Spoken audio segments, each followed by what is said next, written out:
Jayam Vishnupad Paramhansa Paribrahacharya Astotara Satashi Shimad A.C. Bhaktivedanta Swami Srila Prabhupada Ki Jai Ananta Koti Vaishnavrinda Ki Jai Namacharya Srila Haridas Thakur Ki Jai Prem Sikoho Shri Krishna Chaitanya Prabhu Nityananda Shri Advaita Gadadhar Shivas Adigaur Bhaktivinoda Ki Jai Shri Shri Radha Krishna Gopa Gopinatha Shai Mukunda Radha Kundi Giri Govardhan Ki Jai Shri Vrindavan Dham Ki Jai Mayapur Dham Ki Jai Jagannath Puri Ki Jai Bhakti Gangamayi Ki Jai Jamunamayi Ki Jai Bhakti Devi Ki Jai Tulsi Maharani Ki Jai Samaveda Bhaktavrinda Ki Jai.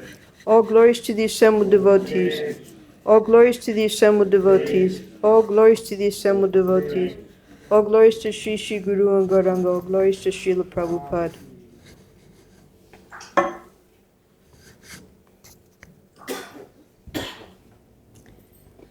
Hare Krishna. We're about halfway through volume 3 now. Very long chapter entitled New Jagannath Puri. And we'll hear further about Srila Prabhupada and how he's developing his second temple now in San Francisco. Prabhupada's giving a class in his temple there. Srila Prabhupada continued describing Krishna as the Supreme Personality of Godhead, citing evidence from scriptures like Bhagavad-Gita and Brahma Samhita.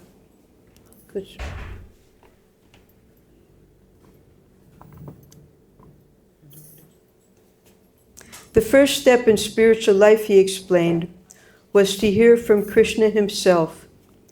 But Prabhupada warned that if one heard the class and then went outside and forgot, he could not improve.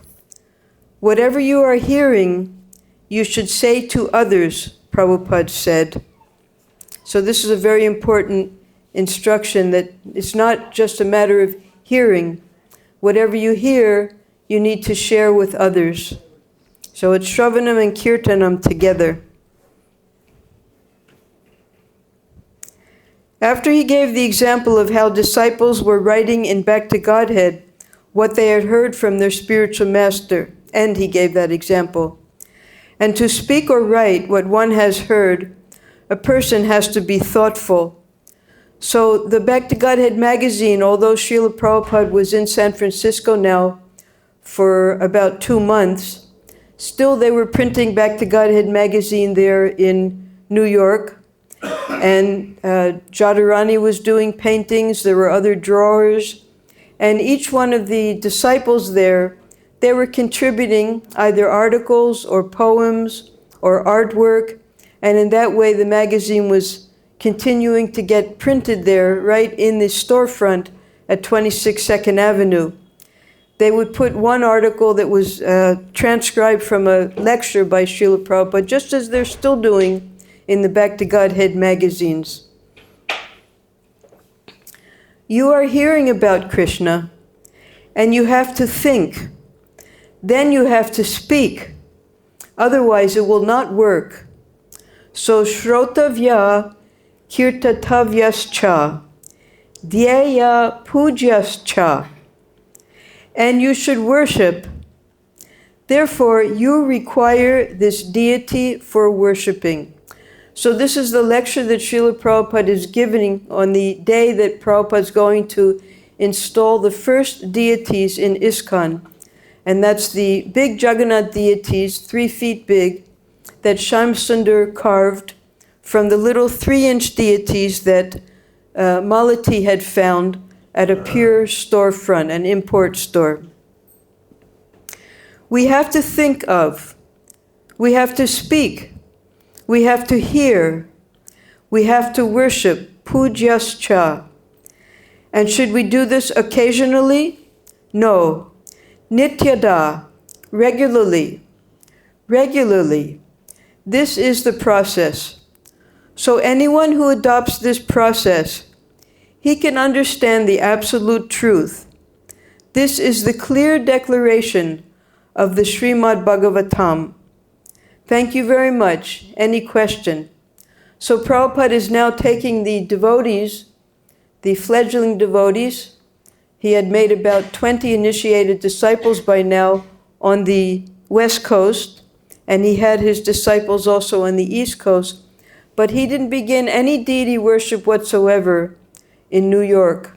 This is the first time he's introducing this pujaschcha, plus worship. The hearing, the chanting, the meditating, that was going on, but now he's going to introduce puja. A young boy raised his hand and began earnestly. Well, you mentioned about how we should follow the supreme law, how we should be like what your spirit tells you, or what your supreme, whatever it tells you. I mean, whatever it tells you. I mean, if you meditate a lot, you feel you should do something. Prabhupada, it is not something. It must be actual fact. Boy, yeah, I mean like Prabhupada. So there is no question of something. Boy, well, I see, Prabhupada, something is vague. You must speak what is that something. Boy, well, let's say be, Prabhupada, that you cannot express. That means you have no idea. So we have to learn. This is the process. I am speaking of the process. If you want to have knowledge of the absolute truth, the first thing is faith. Then you must be thoughtful. Then you must be devoted. And you must hear from authentic sources. These are the different methods. And when you come to the ultimate knowledge, from Brahman platform to Paramatma platform, then to the Supreme Absolute Personality of Godhead, then your duty shall be to satisfy the Supreme Personality of Godhead. That is the perfection of your active life. These are the processes, and it is concluded that everyone, never mind what he is, his duty is to satisfy the Supreme Personality of Godhead. So Srila Prabhupada, at this point, he had not yet printed his Bhagavad-Gita. He was using a translation by Dr. Radhakrishnan, not using the purports. His lectures would be the purports. And he was just in the early chapters, maybe 2nd chapter, sometimes 4th chapter, sometimes 6th chapter.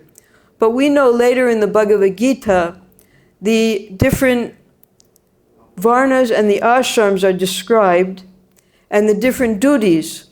So that something will be described later in the Bhagavad-Gita. But Srila Prabhupada had not yet come to those chapters. So what each of these people were to do was still quite vague to them. And therefore Prabhupada, he was starting with the basics that first you have to hear, and whatever you hear, you have to repeat. You have to meditate on what you're hearing, and now you have to worship. So step by step, Prabhupada was giving them more and more to do so they could develop themselves in their Krishna consciousness. And how can we satisfy? We have to hear about him. We have to speak about him. We have to think about him. We have to worship him. And that is regularly. So this, of course, we know, man mana bhava mad bhakto, mad yaji mam namaskaru. So Prabhupada was not interjecting a lot of Sanskrit at this time in his lectures, because already it was difficult for them to understand his Indian accent. What to speak of if he was going to start giving all of the Sanskrit that he would later be giving in his lectures. So he's giving very simple instructions to these young boys and girls. This will help you.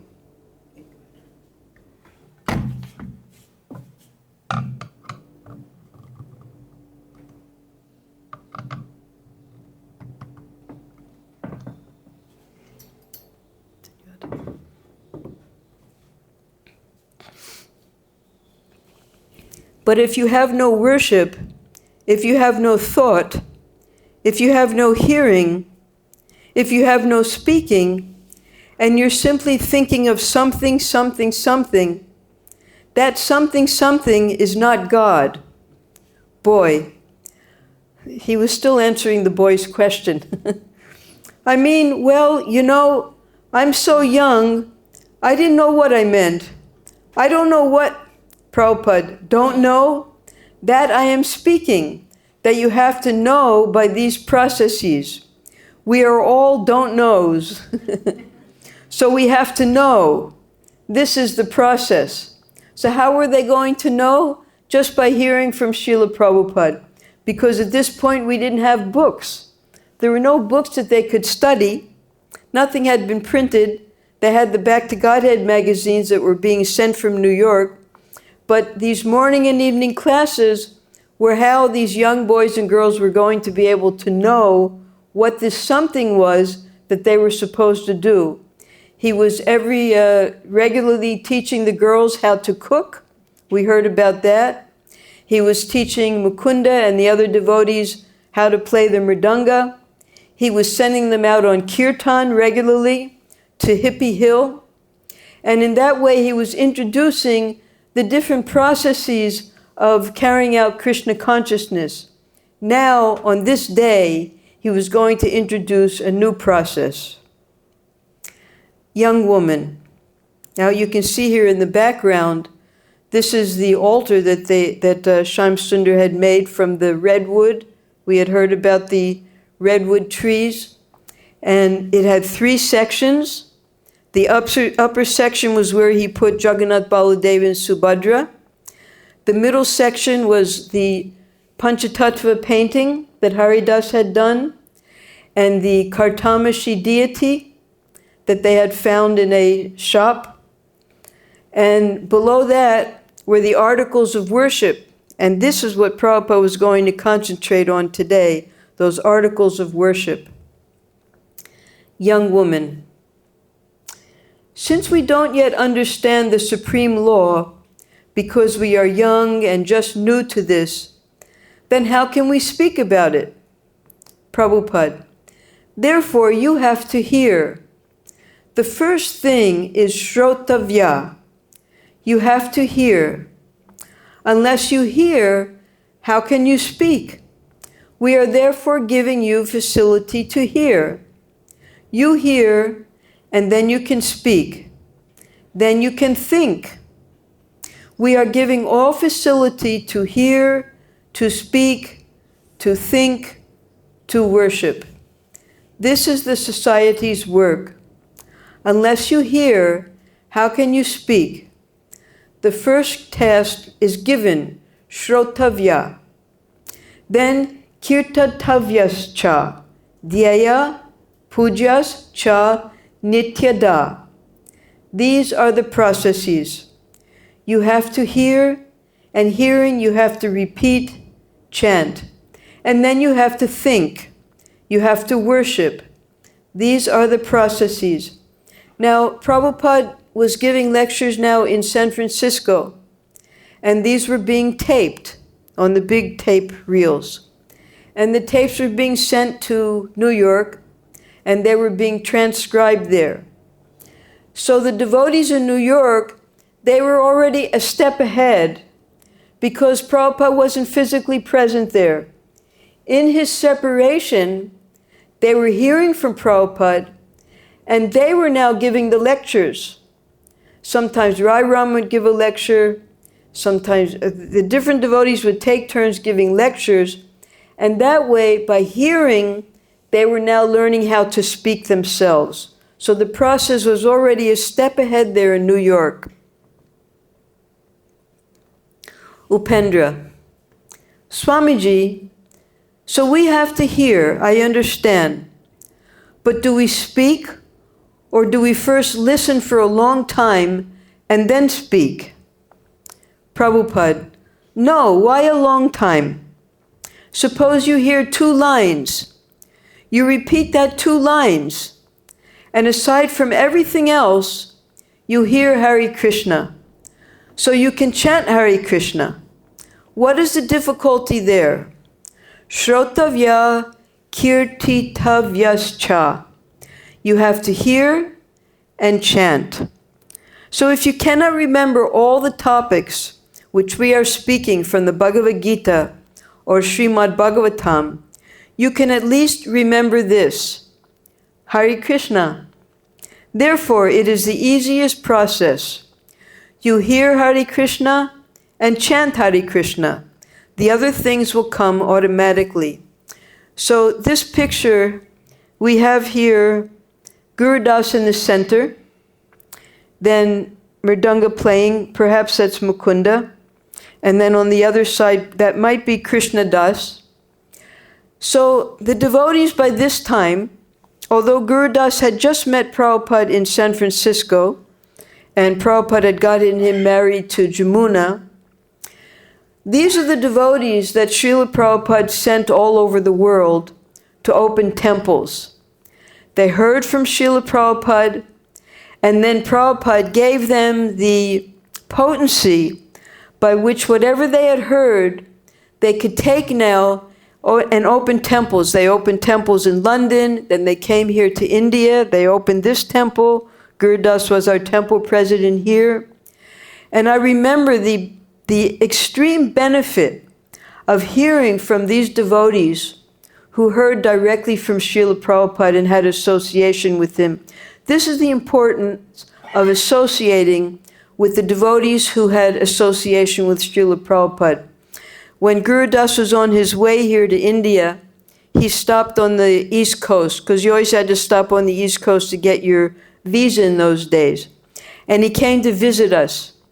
And he performed our marriage because he had learned from Srila Prabhupada how to perform marriages. Prabhupada was personally training each one of these devotees how to carry on. And that way, as we were just hearing in the Hindi class, why just San Francisco? Lord Chaitanya wanted temples in every town and village. So through Prabhupada's disciples, he was speaking, they were hearing, and then they were speaking. And that way, so Guru Das, when we met Guru Das for the first time, and he performed our marriage, he gave such a beautiful example, and we knew that everything he said was from what he heard from Srila Prabhupada. So he said to us, sometimes in marriages, there will be quarrels. But in Krishna conscious marriages, the quarrels are like this. I want to offer a red handkerchief to Krishna.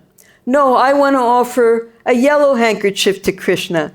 And you might quarrel about which color handkerchief you want to. Everything, even your quarrels, will be centered around your devotion to Krishna. So we knew, where did he get that information from? We knew that just by hearing again and again from Srila Prabhupada, he was able to repeat now and teach us these wonderful lessons that he had heard from Prabhupada. So then Gurudas from the East Coast, he then went to London, then he brought the devotees here to India, and in that way Krishna consciousness eventually was spread all over the world, just by this simple process that Prabhupada's explaining here. You hear, and then you speak, and then you learn to do worship, and if you can't remember anything, then you just chant Hare Krishna, 2 words, Hare Krishna. Now this is possible for everyone. Even the child can repeat Hare Krishna. What is the difficulty? You hear Hare Krishna and chant Hare Krishna. We're not giving you very difficult or troublesome task. Then everything will follow. We are giving you everything. But if you feel in the beginning it is difficult, then you can do this. This is very nice. Chant Hare Krishna. You are doing that actually, hearing and chanting. This process will help you. It is the basic principle of advancement in spiritual life. Without hearing, we shall simply concoct, waste our time, and mislead people. We have to hear from the authoritative sources. So here we have a classic day in the life of the devotees. They have their breakfast prasadam, and they go over to Hippie Hill, and they had made flags. We had heard about the different flags they made. One was a flag with the Muslim sign, the crescent moon and the star. One was a Judaic Star of David. One was a cross for the Christianity. And a yellow one, I think that's the one they have here, was an Om sign for Hinduism. And they'd set up their flags, they would sit down, and they would start to chant. Because in the very early days, most of our time would be spent on Sankirtan. Take prasadam in the morning, all day, chanting Hare Krishna in the streets, in the parks, attracting people, inviting them to the temple, and in that way, more and more people would visit, they would get to hear, and then they would take part in the Sankirtan movement as well. So this is typical life in the devotees, what they would do on a daily basis in the early days, because we had no temples with worship and all these elaborate, just as we have here. Prabhupada created all of these things for us because we're so much in the mode of passion, we have to do things. So he would create these wonderful temples with so many activities so that we could use our youthful energy in Krishna's service. Srila Prabhupada paused. The philosophical talk had been rigorous, lasting about 45 minutes. He wasn't tired. He could have gone on, but now he wanted to conduct the deity installation.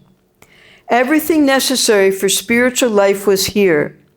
The temple, the devotees, the books, the deity, prasadam. He wanted these young people to take advantage of it.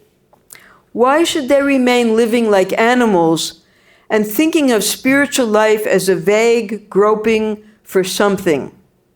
They should take advantage of Krishna's mercy and be successful and happy.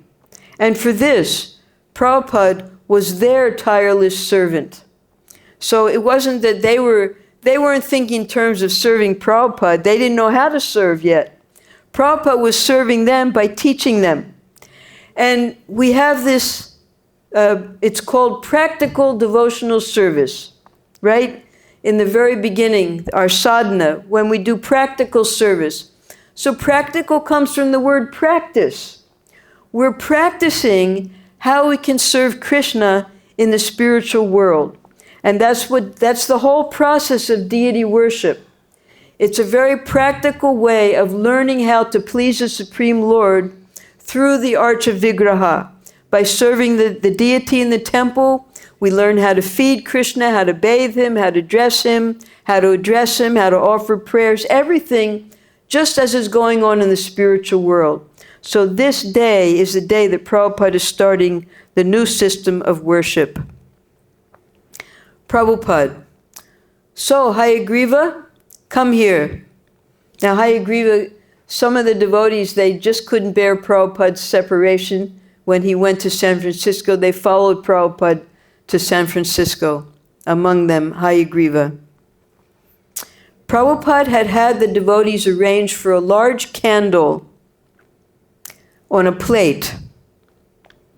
The ceremony he had planned would be a simple one, with devotees and guests, one after another, coming up and offering the flame in circles before the Jagannath deities. This should be lighted up, Srila Prabhupada said.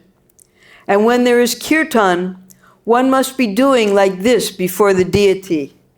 Like this. He taught them how to offer. This is the first offering of a candle. Srila Prabhupada moved his hands around in a circle before the deity. You see? Hayagriva. Yes, yes. There, you see the candles there? Prabhupada. Yes, with the kirtan. And then when one person is tired, he should hand it over to another person, devotee. When he is tired, he should give to another.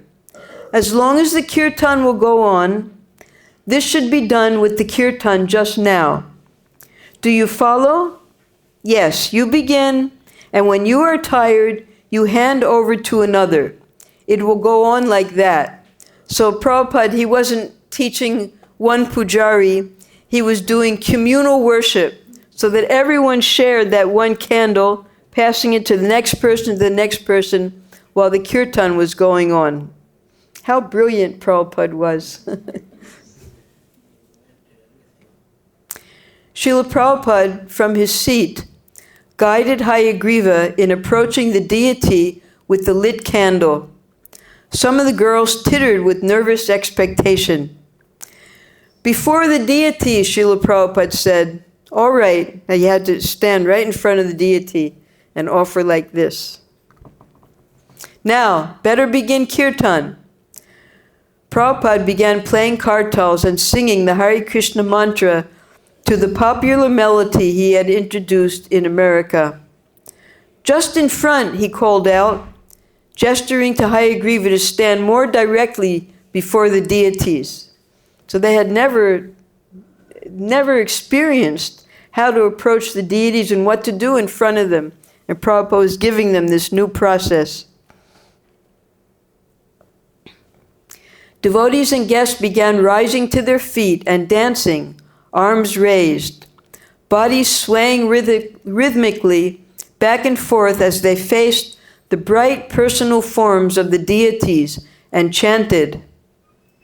Colored lights within the canopy began flashing intermittently blue, red, and yellow, highlighting the extraordinary eyes of Lord Jagannath, Subhadra, and Balaram. So this is a little Yukta Vairagya here. We had heard about the Avalon ballroom with the strobe lights and all the lights going on, and how even one of the devotees, Ranchur, they said that he had just disappeared into the lights, meaning he went away. So now they're using those lights on Jagannath, Baladev, and Subhadra, these blinking lights, the different colors. Mukunda, who had arranged the lights, smiled and looked to Swamiji, hoping for approval. Prabhupada nodded and continued forcefully singing Hare Krishna.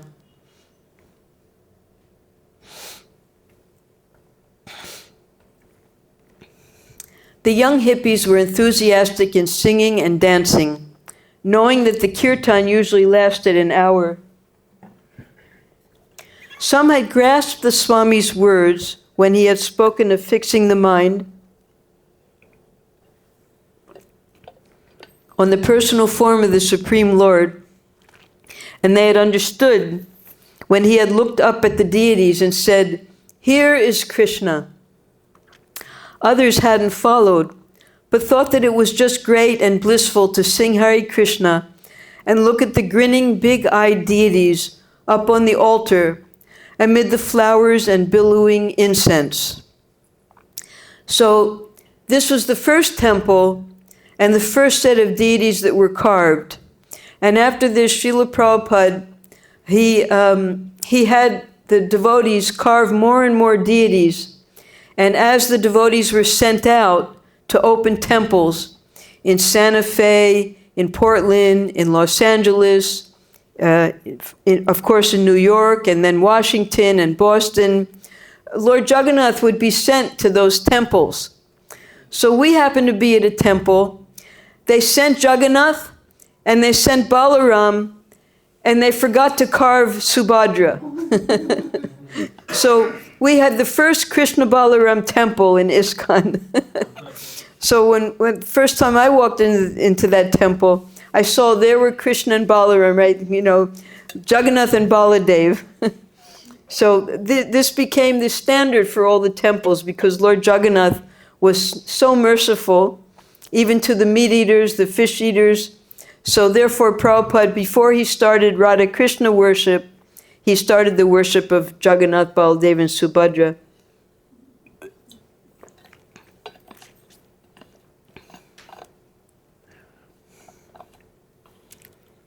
Now, these are deities from all the different temples because in the first set that Prabhupada is now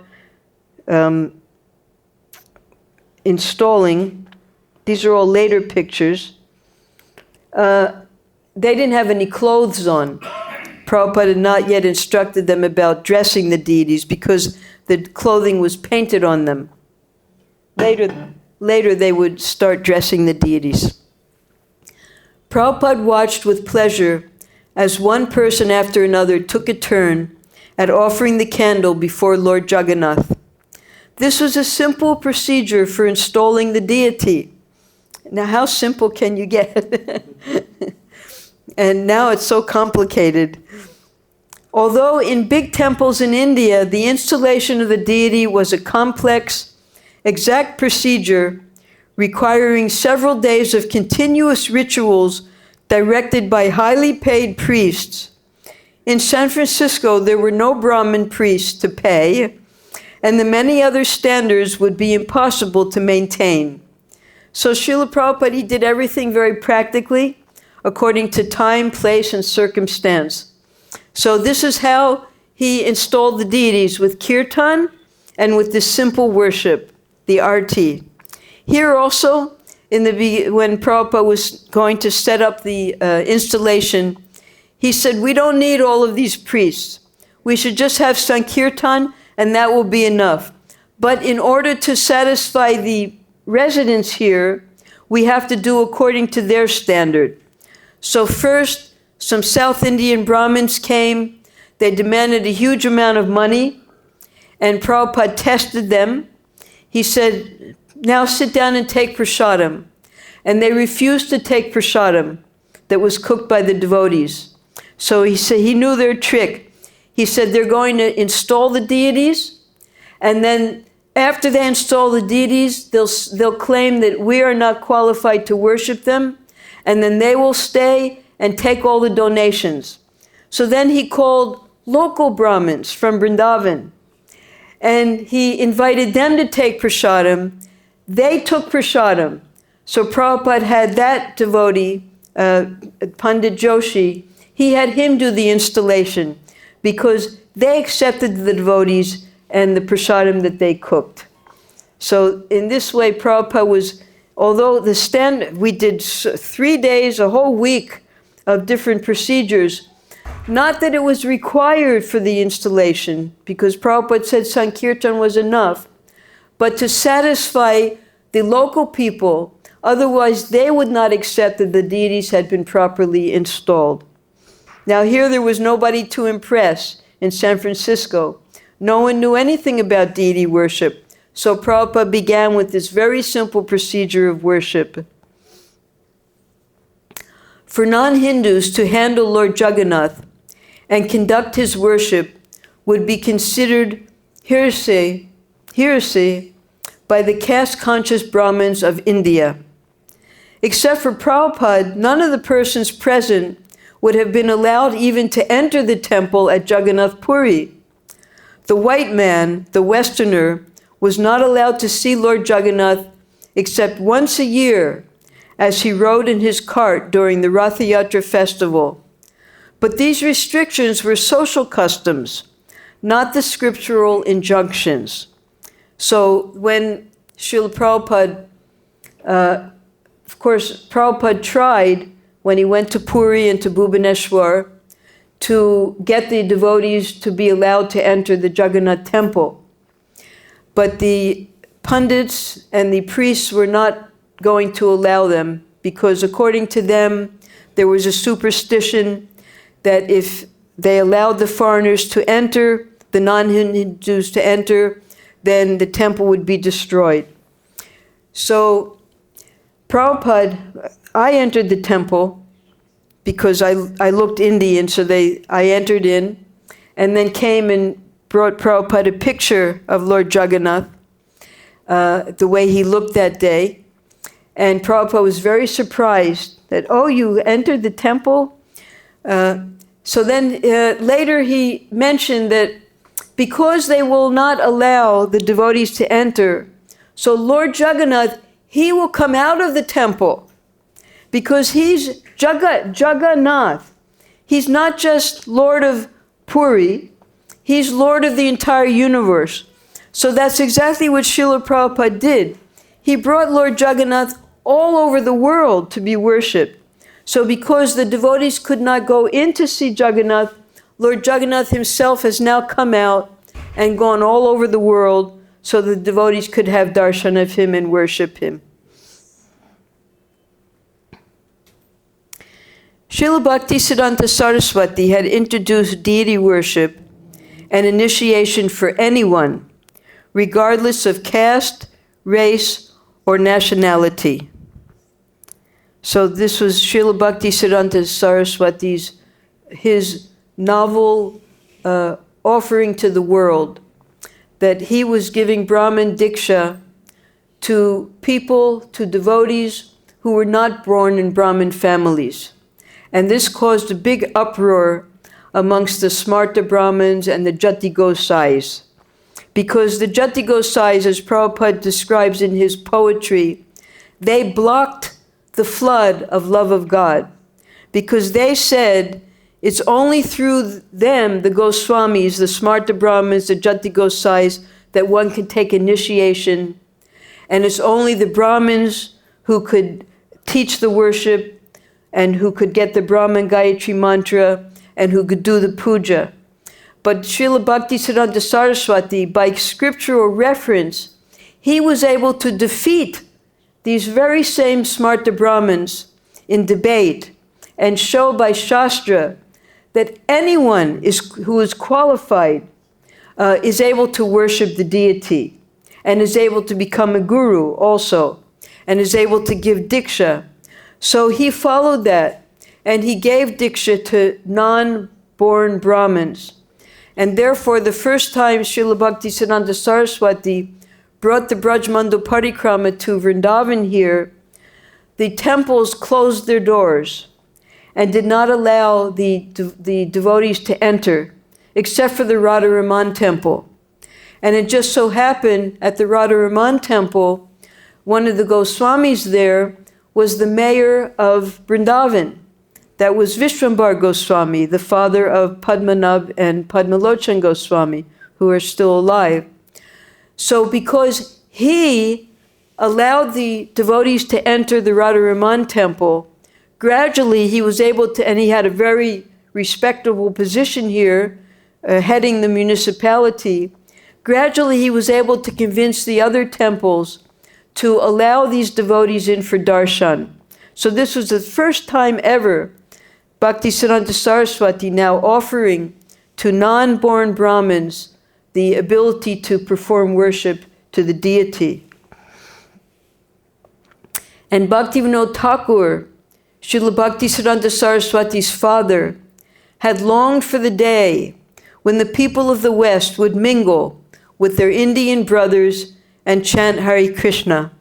So here we have together the father and son at the place of the Yog Pit when it was first discovered in Mayapur, the real birthplace of Sri Chaitanya Mahaprabhu.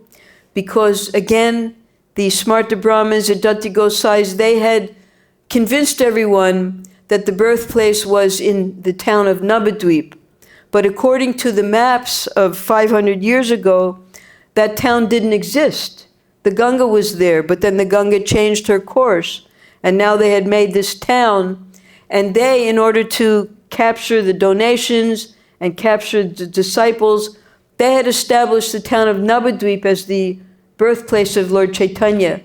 But because Bhaktivinoda Thakur had access to ancient maps and to different shastras, he was able to identify the genuine birthplace of Sri Chaitanya Mahaprabhu. So here they are, Bhaktivinoda Thakur on the right, discovered the birthplace of Sri Chaitanya Mahaprabhu.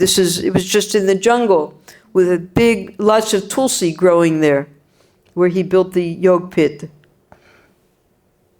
Oh no. Escape. And then, okay.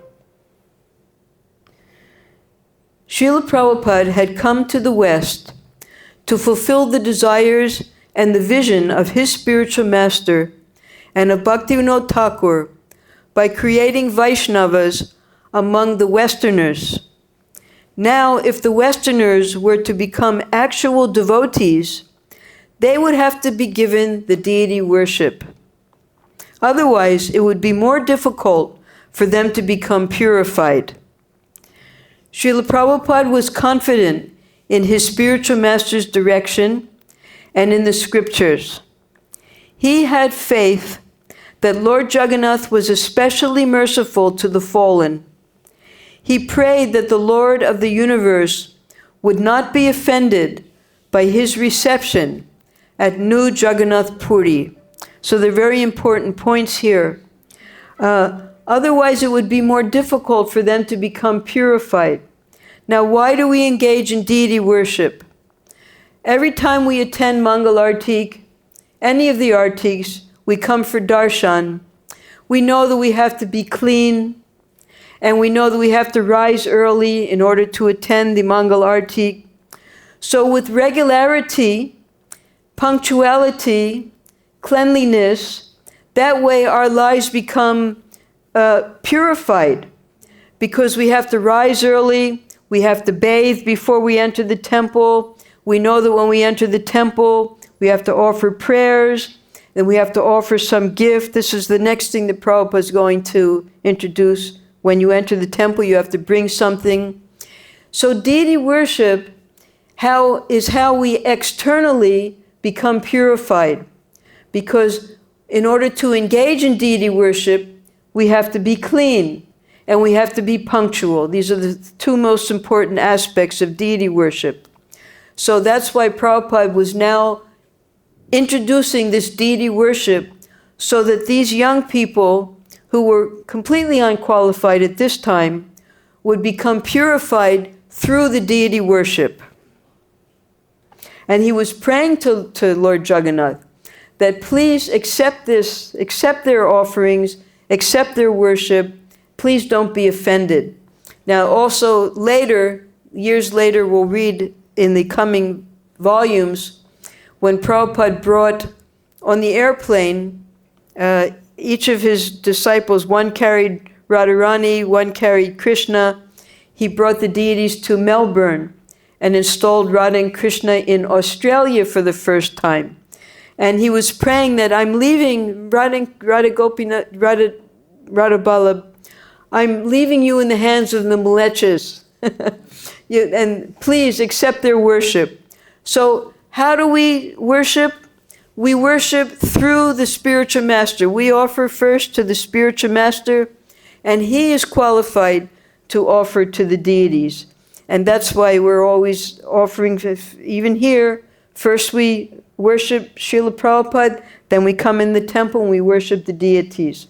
Always first the spiritual master, because he's the one who qualifies us to in any way approach the Supreme Lord.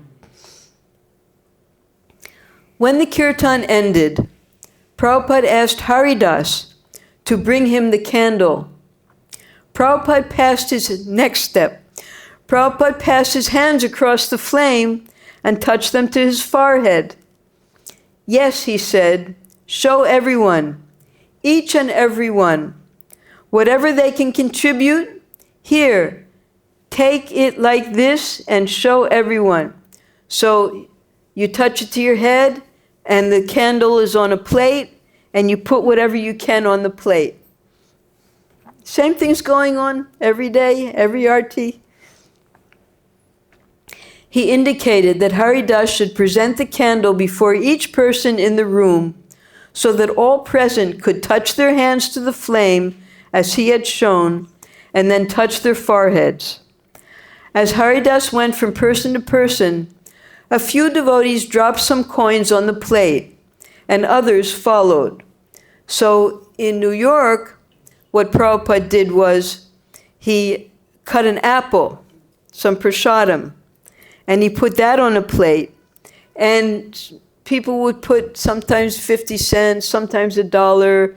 One time Sasru put $100, like that. So that was the system in New York. Now he's bringing to another level. You touch the flame, touch it to your head, and then if you want to give a donation, you put it on the plate. Srila Prabhupada explained further. The Bhagavatam has recommended hearing, chanting, thinking, and worshipping. This process, which we just now introduced on the advent of Jagannath Swami, means that now this temple is now completely fixed. So this is the worshipping process. This is called arti. So at the end of kirtan, this arti will go on. And the worshipping process is to take the heat of the light and, whatever your condition is, pay something for the worship. So this simple process, if you follow, you just see how you realize the absolute truth. Now, you're all very fortunate because mostly all of you are born in India. And from your childhood, your parents probably brought you to temples, and you saw the process of arti and giving a donation, and the Danpatra was always there.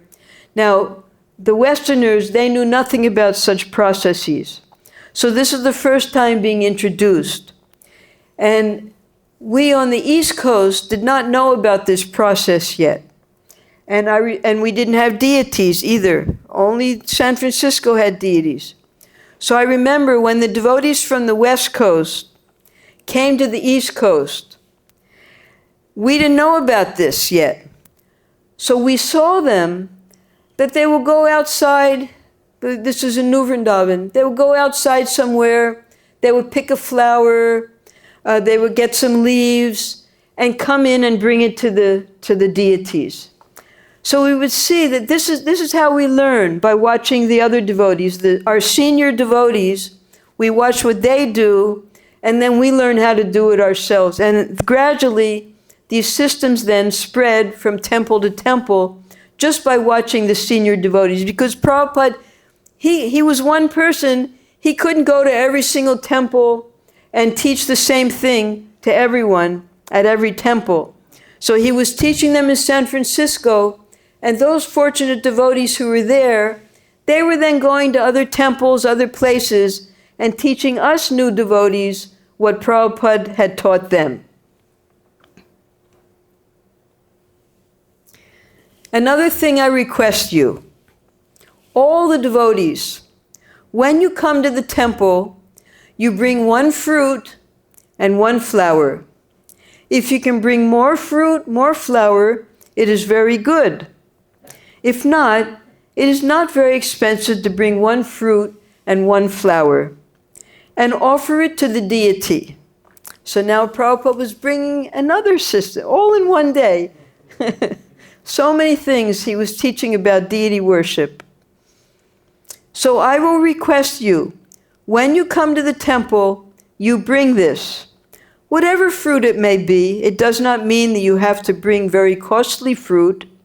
Any fruit, whatever you can afford, one fruit and one flower.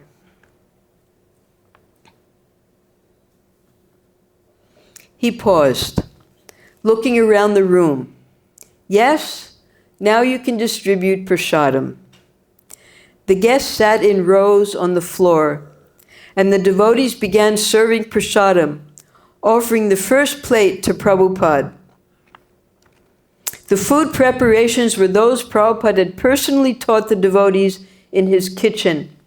Samosas, halava, puris, rice, several cooked vegetables, fruit chutney, sweets, all the Sunday specials. So at the Sunday feast, we would have a fixed menu. There would be puri, there would be a sweet, samosas if possible. There would be 2 vegetables, a dry vegetable, a wet vegetable, and a chutney, and rice. So the devotees, whatever they were able to collect, going to the vegetable markets, or if they were able to buy things, they would cook that. And when we didn't have enough, we used to take watermelon, and we would make a drink out of the watermelon, and we would take the rinds of the watermelon and make a chutney out of that. Because we were quite poor in those days. We didn't always have fancy fruits to offer. So we learned how to whatever we had, we learned how to use that for Krishna, even the rinds of the watermelon.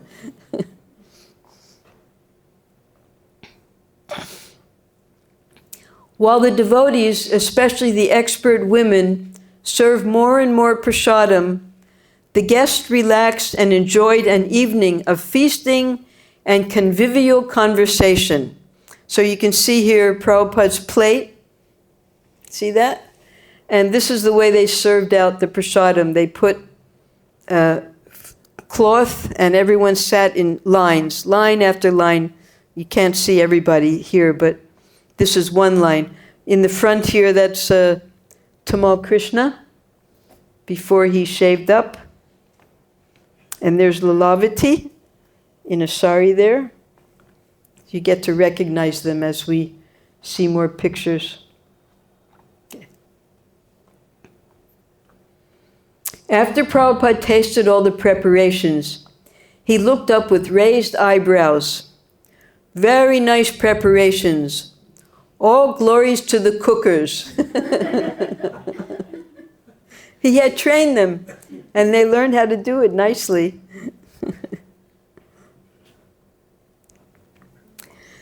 A few minutes later, as the feasting continued, Srila Prabhupada spoke into the microphone. Jagannatha Swami Nayana Patagami Bhava Tume. Howard, repeat this. Howard is Hayagriva, you call him Howard. Hayagriva swallowed, cleared his throat, and spoke up. Jagannatha Swami Nayana Patagami Bhava Tume. Yes, this should be chanted. Jagannatha Swami Nayana Patagami Bhava Tume. So now Prabhupada's even giving them a new mantra just for Lord Jagannath. A boy asked what it meant. Hayagriva replied, Lord of the universe, please be present before me.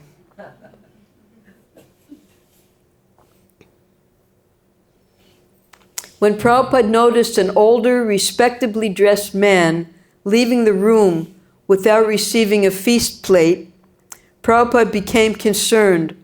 Oh, why is he going away? Ask him to come. A boy ran after him, opening the temple door and calling, Please don't leave, Swamiji requests.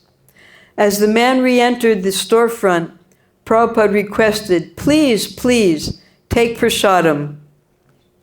And turning to the servers, he instructed, Give him first. And so the feasting continued, beneath the altar of Lord Jagannath and under the auspices of his servant, Srila Prabhupada. So you had 2 classes here.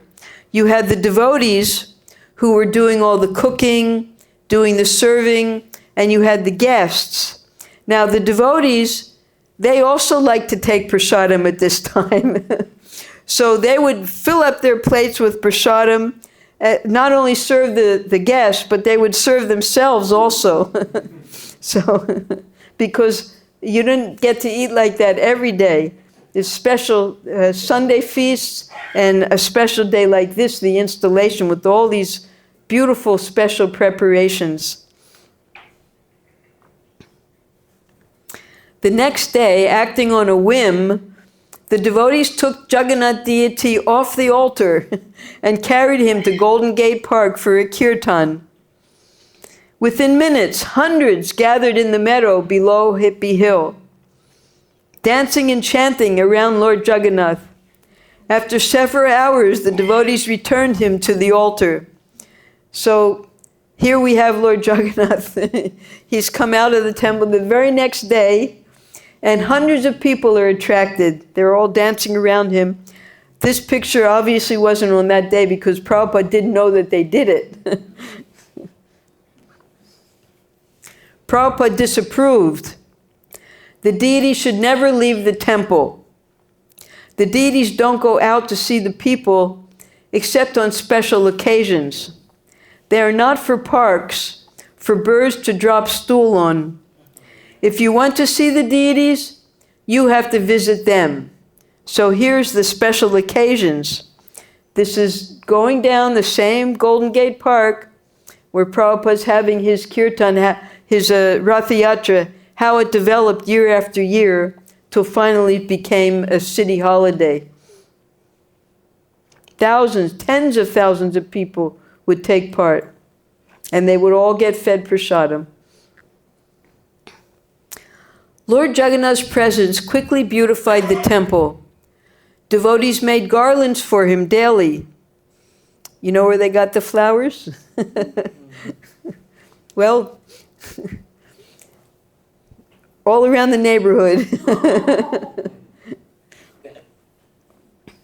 Jadharani's paintings of Lord Vishnu arrived from New York, and Govinda Dasi had painted a large portrait of Srila Prabhupada, which now hung beside his seat. Devotees also put Indian prints of Krishna on the walls.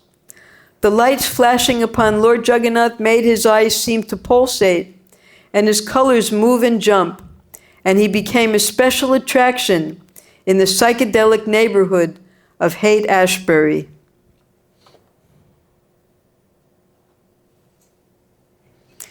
As Prabhupada had requested, devotees and guests began bringing offerings before the altar of Lord Jagannath.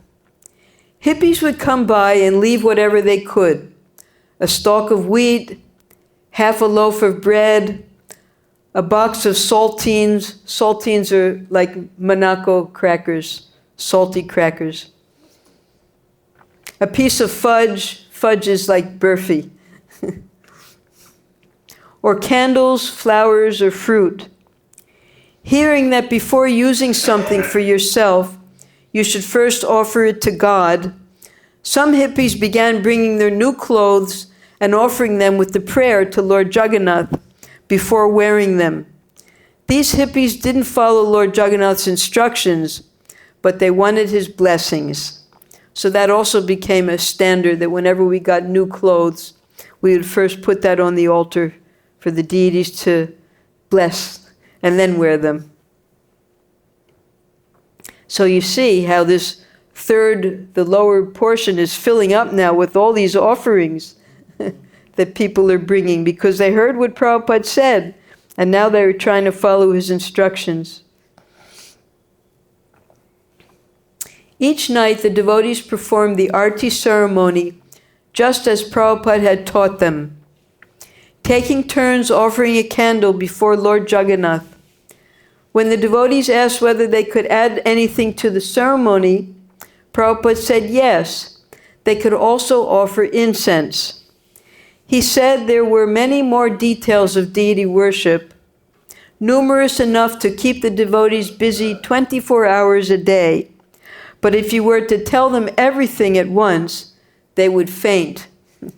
So Prabhupada had not, aside from his original Back to Godhead tabloids that he had made in India, he had not yet printed the Nectar of Devotion. nectar devotion would come after maybe 2 more years.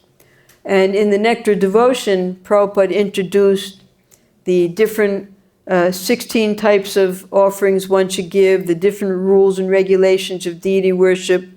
So now it was just a matter of day by day, Prabhupada orally describing to the devotees how they can increase their worship. All right, we'll continue next week, and we'll hear how Prabhupada was able to bring the devotees up to such a high standard of worship. Soon after this, when Prabhupada started the temple in Los Angeles, he set up a whole teaching system that the devotees were sent from the different temples to learn how to do deity worship from the devotees that Prabhupada had personally trained. Jamuna by that time had gone to London, so there was Shilavati.